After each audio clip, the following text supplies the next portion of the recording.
Hello and welcome back to another edition of Husky Mag. I'm Alexis Pearson, and yes, your eyes are not deceiving you. It may be hard to recognize him without the cage on, but this is St. Cloud State men's hockey, Robbie Jackson.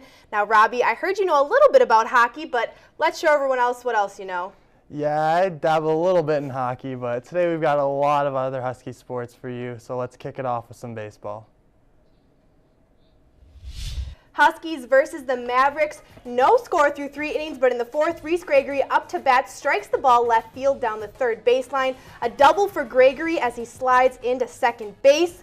And now Metzger up to bat next, slams one left field, and Gregory will score for the Cardinal in black, putting the Huskies up 1-0. Sorensen up to bat now in the fifth.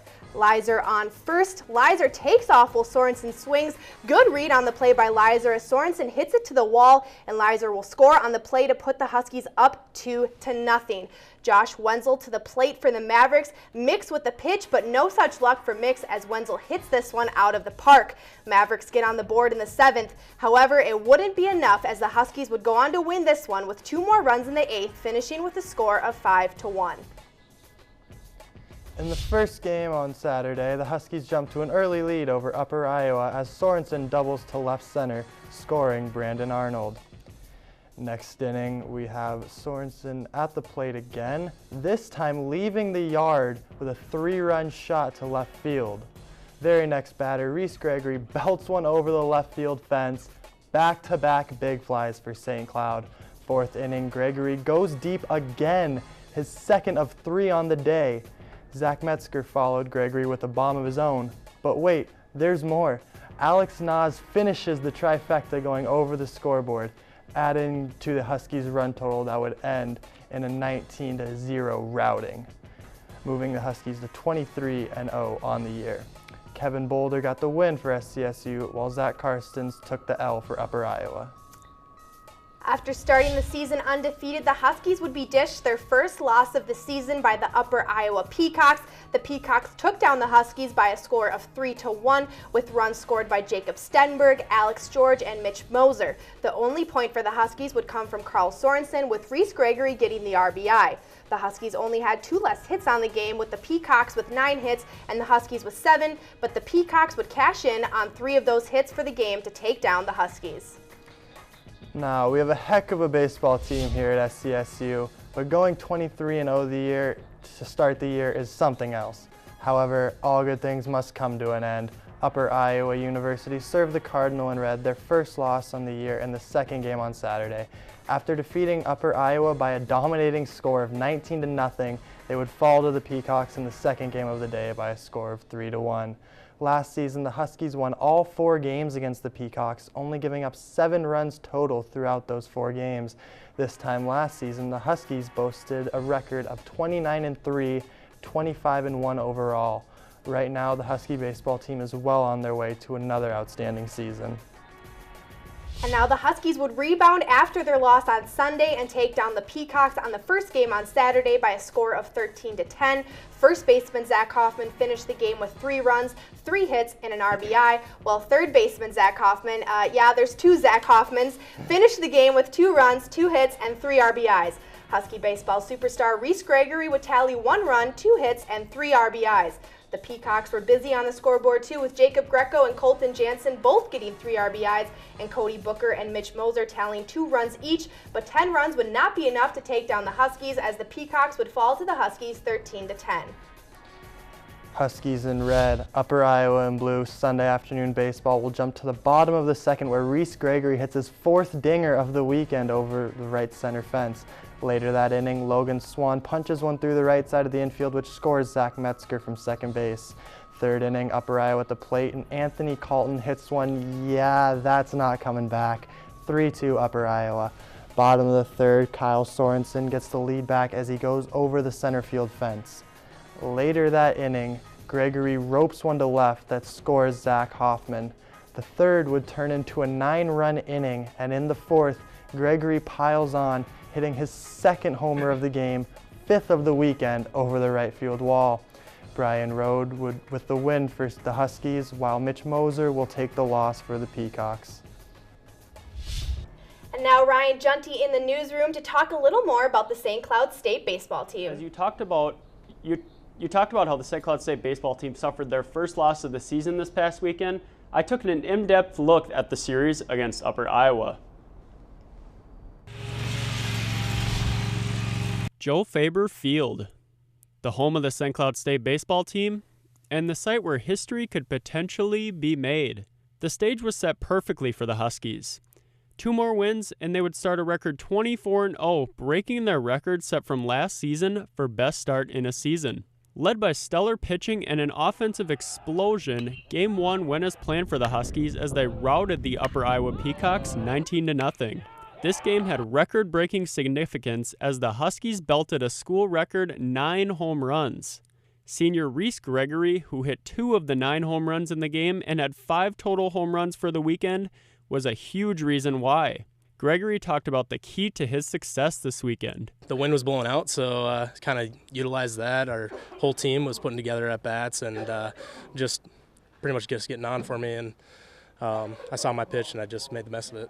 With history on the line in Game 2, the Peacocks responded with a 3-1 victory as the pitching staff shut down the prolific Huskies offense and shut down a chance at history in the process.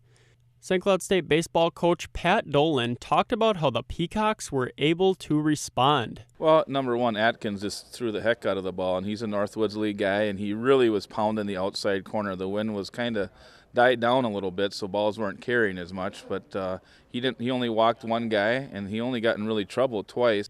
There wasn't any letdown for the Huskies as they got back to their winning ways as they grounded the Peacocks in both games on Sunday. The Huskies will welcome the Concordia Golden Bears to Joe Faber Field on Wednesday for a doubleheader. First pitch for Game 1 is at 1:30 and Game 2 will follow at 3:30. So Ryan, obviously St. Cloud State had a great run before the first loss of the season. What do you think has been the key to the Huskies' success so far? Well, Robbie and Alexis, I would have to say it's been the offensive firepower this team has. As we talked about, 9 home runs for the Huskies in the first game of the series against Upper Iowa, which is absolutely incredible. Everyone in this lineup is capable of hitting the ball out of the ballpark. Now, Ryan, I saw that Reese Gregory has been making news lately as well. What can you tell us about him? Well, guys, after Reese hit a total of 5 home runs this weekend in 4 games, Reese Gregory was named NSIC Player of the Week. Gregory hit 2 home runs in Game 1 and had a total of 11 RBIs for the weekend, so hopefully he can keep it up tomorrow when Concordia comes to town. Sounds good. Thank you, Ryan. Even though the Huskies have the better record by far overall, the nationally top-ranked Cardinal and Black are now tied for second in the NSIC with Concordia St. Paul, both teams sporting an 8-1 record in conference. The Huskies and Golden Bears trail only the Vikings of Augustana, who are undefeated in the NSIC. And coming up next for the stellar Husky baseball team, they will be hosting the St. Paul Concordia Golden Bears on Wednesday. The Golden Bears are 15-3 overall, coming off a 9-4 win against Wayne State, while the Huskies are coming off a 14-4 win against Upper Iowa. Last season, the Huskies swept the Golden Bears, winning both games 7-3 and 15-1. The games will take place at Joe Faber Field in St. Cloud at 1:30 and 3:30. Yeah, and coming up next on Husky Mag, we got a lot of fifth-year seniors. And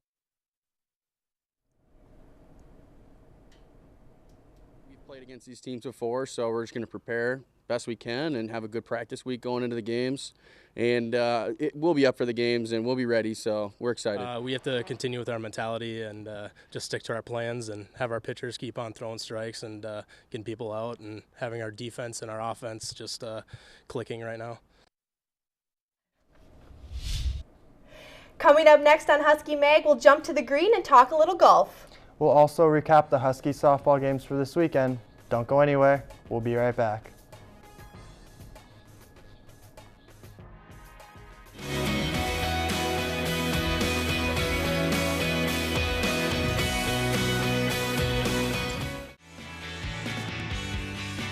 You're watching UTVS, local TV for the Granite City. Visit utvsnews.com for all of your local news.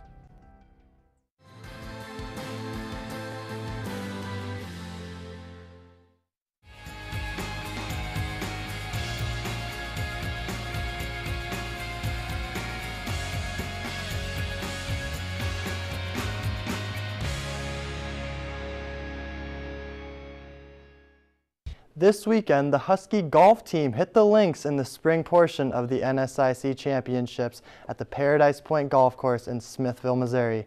On Saturday, SCSU finished with a team score of 294 on the par 72 course, which gave them the lowest score of the first day. David Scherenbrock finished with a score of 220 after shooting a 73 on the day, leading the Huskies and putting him in 4th place overall. Troy Rienanen was in 7th place overall after Saturday, followed by Chase Hahn, who came in 12th. St. Cloud finished with a total score of 890 strokes, trailing Minnesota State Mankato, who shot an 878, and Winona State, who shot an 888. On Sunday, Troy Rienanen jumped up in the standings, finishing in 4th place, while Chase Hahn remained in a 12th place tie in the standings. Jack Barnhart and Riley Duncanson tied for 18th at 305, while David Scherenbrock placed 21st with a score of 306. As far as the overall team score, the Huskies would remain in 3rd place overall with a final score of 1,190. Only 2 strokes behind the 2nd place Winona, who totaled 1,188. Minnesota State Mankato would finish first with a score of 1,176 strokes. An old odyssey. Actually, my friend gave it to me last year, and I haven't been able to go away from it. I'd say it's more so my short game. I don't hit the ball too far. I'm not a very big guy, but my short game's pretty good. My putters can get hot. Which cam? 2. I'm now joined by Bobby Bolig, who took a closer look at golf this weekend. Bobby, welcome to the show. Thanks for having me. Now, Bobby, golf seems to be the topic as of late as the Masters just finished up. What an incredible finish that was. Were the Huskies able to provide the same excitement? You know, they headed down south to Missouri, like you and Alexis were talking about. They were looking to finish a little bit better than we saw Jordan Spieth finish on Sunday. That was a real tough hole to watch. That was a real tough heartbreaker for the young Spieth. The Huskies also have a young golfer who leads the team this year. They do. You know, not only is he a freshman, but he's a walk-on freshman. You know, I got a chance to talk to him earlier this year, and he said he walked onto the team not expecting to play golf, walked on, qualified for the first tournament. Not only did he qualify for the first tournament, went to the second tournament and won first place, scoring a total of 79, or carding, excuse me, a total of 79, 68, and 74. Wow. And all season, we've seen him in the top 10. So he's not just a freshman, he's a walk-on freshman. Now, we talked about Spieth a little earlier. He plays an individual golf game. The Huskies play on a team, obviously, as Rienanen does. How did the whole team finish this weekend? Yeah, looking at the team, they finished down in Missouri. They finished 3rd overall. Coming into the tournament, though, they were 13 strokes behind Mankato. They were 7 strokes behind Winona. Now, in order to win, they had to beat Mankato by 13 strokes. In the fall, they played at in the Jewel, and then they played in Paradise Point in the spring. So it's a total combination of 4 points, or 4 total rounds, excuse me. So Troy, he was 4th in the fall. He finished 4th overall. So hopefully he will get a bid to regionals, but for the team, they were shortly behind Winona, like I said. Their second day of the tournament was delayed due to rain, but they eventually got things going as they played well. They again carded a 300 along with Winona. Mankato, though, would finish with a 298 going on to win the tournament. But now for the Huskies, they needed to win, like I said, 13 strokes to beat Mankato overall, but they came up just a little short. It's a tough bounce for the team there. What does that mean for the rest of the year? So for Division II, it's the top 10 teams who won their conference go on to regionals. Now, for the top 10 teams, they have 4 individuals who aren't a part of the teams that will get a bid into regionals. So for the Huskies team, they will be done for regionals, but they do have one last tournament. They will play their crosstown rivalries for St. John's, but we're hoping that Troy Rienanen will get a bid for regionals. That comes out this Friday. You can look at NCAA.com to find out if he made regionals. Bobby, great stuff there. Hopefully Troy Rienanen will make the regionals, and I hope he hits them far and straight in that tournament. Thanks for joining us. Thanks for having me. On Saturday, the softball team traveled to Marshall to play Southwest Minnesota State University. In the first game, the Huskies fell to the Mustangs 6-1, the lone RBI coming from Tage Putz in the second inning. Megan Hedstrom took the loss on the mound, moving her to 7-10 on the year, while Alex O'Connor picked up the dub for the Mustangs. SMSU was led in the batter's box by Sam Flack, who went 3 for 4 with an RBI. In the second game of the doubleheader, the Huskies were shut out by a score of 8-0. The loss came at the hands of a 6-run fourth inning and a stellar pitching performance from the Mustangs. Athena Galling pitched all 6 innings, only striking out 1 Husky, but also only allowing 2 hits. Alexis, they went 0 for 2 on Saturday. Any luck on Sunday? Well, Robbie, not much to show for on Sunday either. Their first game on Sunday, the ladies dropped to Sioux Falls 8-0. The Huskies only had a total of 6 hits in the game, with Megan Hedstrom totaling 2 of them. Sioux Falls, however, were merciless on the scoreboard. Haley Covace finished with 2 runs, 2 hits, and 3 RBIs, while Danielle Walker tallied 1 run, 2 hits, and 3 RBIs. This would bring the Huskies to 22-20 on the season. Robbie, how'd Game 2 on Sunday go? Well, it came down to the wire, Alexis, but in the final game of the weekend, St. Cloud State lost a nail-biter to the Cougars of Sioux Falls. SCSU took a 2-1 lead in the top of the 6th inning on a Jessica Goriger RBI double that scored Hedstrom and Harps. The Cougars, however, would have the last laugh in the bottom of the 7th when Danielle Walker hit a walk-off 3-run bomb over the left field fence. Megan Hedstrom pitched the whole game for St. Cloud, taking the loss and moving her to 7-11 on the year, while Brianna Black got the W for the University of Sioux Falls. Coming up after the break, we'll talk a little tennis. And we'll take a look at what next season will look like for the Husky football team. Stay tuned.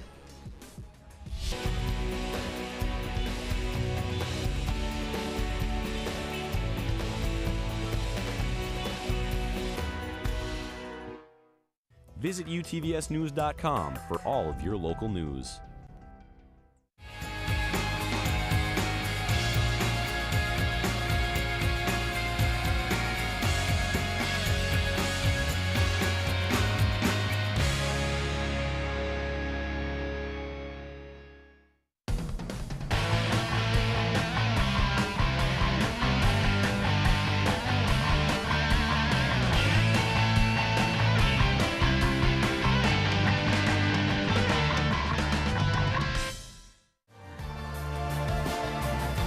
Watching UTVS, local TV for the Granite City. The men's tennis team took down division rival North Dakota on Saturday by a score of 6-3. Marcelo Locatelli defeated David Bergstrom in 2 matches, both by scores of 6-2. Jacob Sersimo also defeated his opponent Ishan Varma in 2 matches by scores of 6-4 and 6-3. The Huskies also won all of their doubles matches by scores of 9-8 and 2 scores of 8-6. This would bring their team record to 11-6 on the season, with 1 dual match remaining. And the women's tennis team started off Sunday strong as they took down Sioux Falls 8-1. Elle O'Brien, Abigail Cantor, Marilla Roque-Diversi, Alexi Ports, and Jill Kodrowski all defeated their opponents in the singles competition, and the Lady Huskies dominated in doubles competition, winning all 3 matches by scores of 8-5, 8-6, and 9-8. How'd they do against Minnesota Duluth, Robbie? Well, in the second matchup of the day, the Huskies swept the Bulldogs of Duluth 9-0. Abigail Cantor and Marilla Roque-Diversi both beat their opponents 6-0 and 6-3. Also in singles, Fernanda Quintino dos Santos defeated Rachel Menke 6-1 and 6-2. In doubles, the pair of Quintinos dos Santos and Miranda Wincoop beat their opposing pair 8-1, finishing the clean sweep over Minnesota Duluth. The Huskies football team knew they were going to be affected when the university announced the removal of 6 sports across campus, as well as roster cuts to others. But when spring practice started last week, they got a surprise that they didn't expect. Alex Curtis takes a look. And I'm confident that we will arise from it. With St. Cloud State University announcing budget cuts, the football team braced themselves for the worst. But even they didn't think the worst would be this bad. Due to injuries and transfers, the Huskies are currently practicing with 1 running back, 3 wide receivers, and 2 cornerbacks. Among those gone, special teams ace Vance Barnes and top returning cornerbacks Keyshawn Davis and Isaiah Pitchford. Got to make sure everybody's healthy. We'll get Jamison back, and we're going to add some other young guys into the fold once fall camp runs around. But talking to some of the guys around the program, they understand. I don't judge them at all for the decision that they made. They're just playing the hand that they were dealt. All I can say about that is, whoever decides to stay, we love to have them here, and whoever decides to leave, I respect them.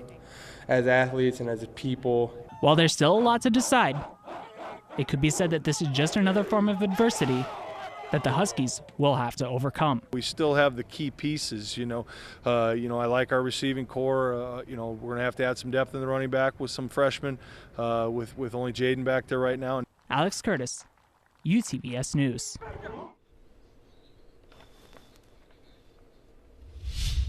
This story is definitely one to keep an eye on as the Huskies finish up their spring practices. The Cardinal and Black look to take the top spot in the NSIC baseball standings with matchups against Concordia St. Paul and Augustana this week. Here's Kirsten Kroll with more. The top 3 teams in the NSIC will battle it out at Joe Faber Field this week.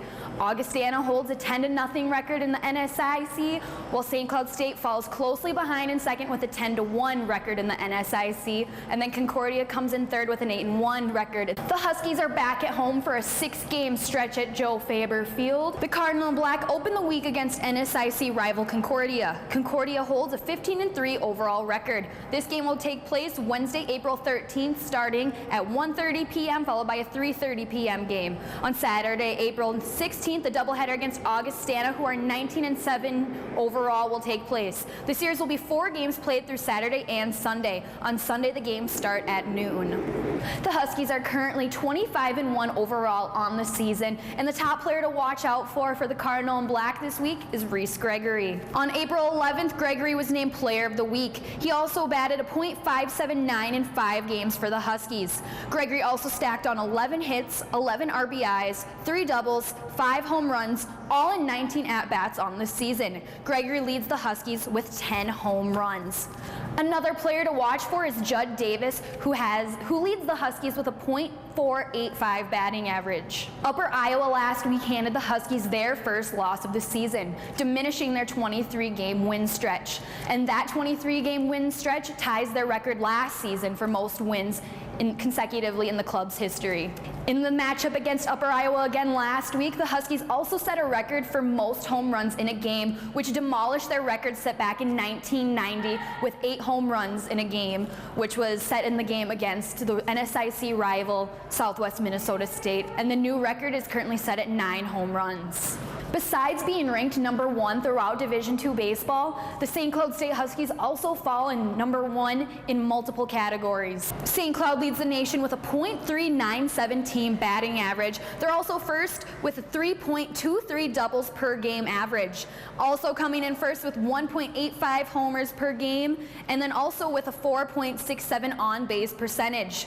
And then rounding the list, they're also first with 11.5 runs scored per game, and first with a .962 win-loss percentage. This has been Kirsten Kroll for UTVS with your St. Cloud State baseball preview. The Huskies hope to continue breaking records this season, as well as bring the first baseball Division II title to the Granite City. And coming up next, we'll close out our show with all our favorite segments. We'll reveal the MAG Player of the Week, talk about upcoming events, and of course, Blizzard's Best. See you in a bit. A little bit with some snow, turning over to rain as we go through the day tomorrow.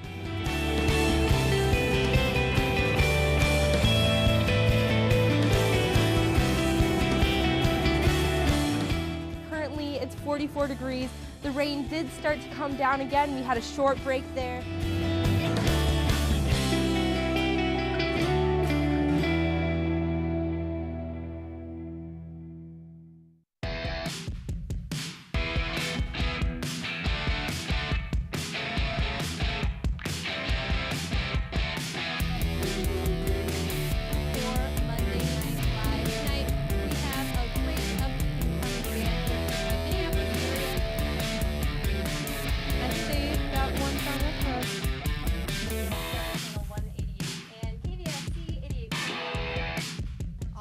Bring us up to 10.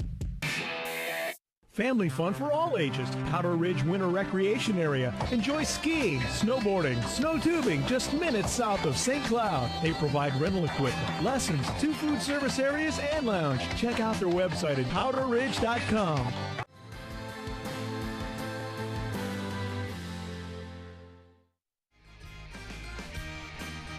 You're watching UTVS, local TV for the Granite City. Welcome back as we close out this episode of Husky Mag. But before we can get to the good stuff, Robbie, we need to let everyone know what's coming up in the Husky sports world. That's right, Alexis. Let's throw down some Husky happenings. You got it, Robbie. Let's take a peek into the near future for Husky sports. The baseball team will be taking on the Augustana Vikings at Joe Faber Field this Saturday and Sunday, while the softball team will also be hosting the Vikings on Saturday at Selke Field at 12 and 2 p.m. Men's tennis will be taking a quick trip up the road to take on St. John's for their last matchup of the season, and women's track and field will be traveling to the Twin Cities for a matchup against the Concordia Golden Bears. Now it's time for Robbie to name the Mag Player of the Week. Robbie, who you got? I gotta go with Reese Gregory from the baseball team on this one. The three-time All-American totaled 5 home runs, 11 RBIs, and 3 doubles over the 5-game span. Not only did he hit dingers, he was a tough out in general all week. Gregory went 11 for 19, putting his batting average in the stratosphere at .579. This phenomenal weekend puts Gregory's season batting average at .432, which is almost a full point ahead of his average last year. He also boasts an impressive slugging percentage of .914, an improvement of over 4 points from the 2015 season. Gregory now sits at 10 homers on the year, doubling his amount from last year in just under half the games. And if watching us on TV babble on about sports isn't enough for you, check out the Twitter handle that's thrown up on your screen and sauce us a follow for more Husky sports. You'll get updates on upcoming Husky Mag shows and all things Husky sports. Now it's time for Robbie's favorite part of the week, Blizzard's Best. Yes, it is, Alexis, and chicks dig the long ball. The Husky Vats provided plenty of those this weekend. At number 3, we have some defense first as Dominic Osting snares that hard comebacker on Sunday afternoon against Upper Iowa. We'll take another look at those cat-like reflexes that saves a would-be hit. And on to number 2, Carl Sorensen goes deep over the center field wall in the bottom of the 4th for the Huskies. A 2 RBI shot as we get another look at that beautiful swing. Fast forward a little bit, Sorensen up again in the bottom of the 4th, leaves the yard again, his second 2-run home run of the inning. Absolutely incredible inning for Sorensen. And at the top play of the week here, we go back to Saturday as Reese Gregory hits one of his 5 home runs on the week, this one being a moonshot over the left field wall. 2 RBIs on that power swing right there for Gregory. Very next batter, Zach Metzger at the plate hits a bomb. Back-to-back for the Huskies. What a swing. But wait, there's more. Following Metzger, Alex Nas goes over the left field fence again. Back-to-back-to-back-to-back jacks in the bottom of the 4th on Saturday for the Huskies. Thanks for joining us this week for Husky Mag. I'm Alexis Pearson, and alongside me is freshman forward Robbie Jackson. Tune in next week for more Husky sports. We'll see you soon. UTVSnews.com for all of your local news.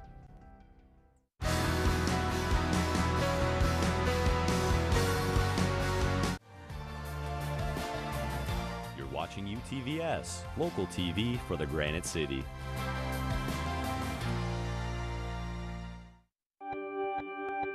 Here at UTVS News, we are always ready for a new day. Welcome to UTVS News tonight at 6 o'clock. Following the lead, the action, bench for the extra attacker, down back, the tragedies, the unpredictability, and the stories that keep our community informed and together. UTVS News, local news for the Granite City.